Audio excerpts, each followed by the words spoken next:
च्या विसर्जन मिरवणुका सध्या पार पडतायत।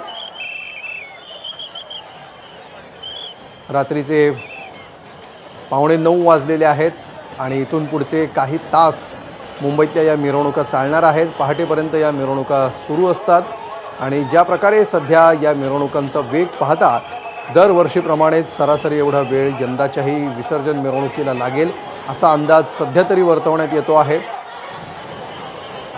आणि मुंबईप्रमाणेच महाराष्ट्रातल्या इतर शहरांमध्ये सुद्धा मिरवणुकांची वेळ गेल्या काही वर्षांपासून वाढत चालल्याचं चित्र आहे। विशेषतः पुण्यात यावर्षी मानाच्या गणपतींचं वेळेत विसर्जन देखील संपन्न झालेलं आहे।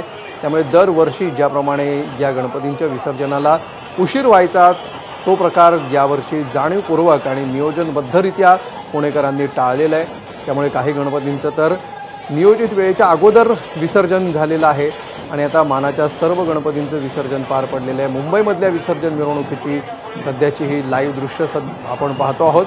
काही वेळापूर्वीच मुख्यमंत्री फडणवीसांनी या ठिकाणी येऊन आढावा घेतलेला होता। त्यांच्यासोबत पोलीस आयुक्त देखील या परिसरामध्ये भेट देऊन गेले।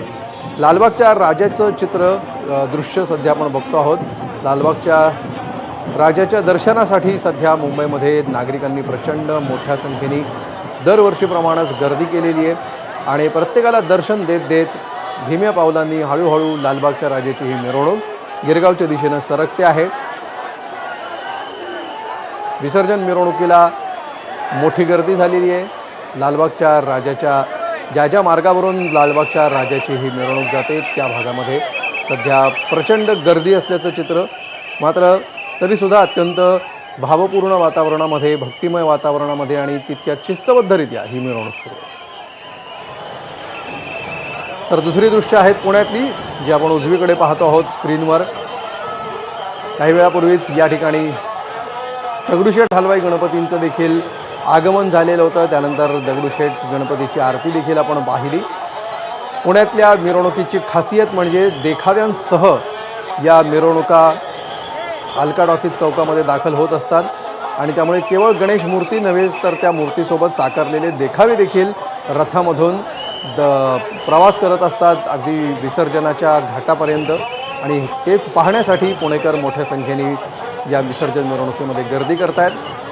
केवळ हे देखावेच नाही तर या देखाव्यांच्या सोबत असणारी वेगवेगळी पथकं हे देखील पुण्यातल्या विसर्जन मिरवणुकांचं एक आकर्षण आहे आणि अशाच प्रकारचं उत्तम देखाव्यांचं सादरीकरण आणि कलांचं सादरीकरण सध्या पुण्यामध्ये देखील सुरू आहे।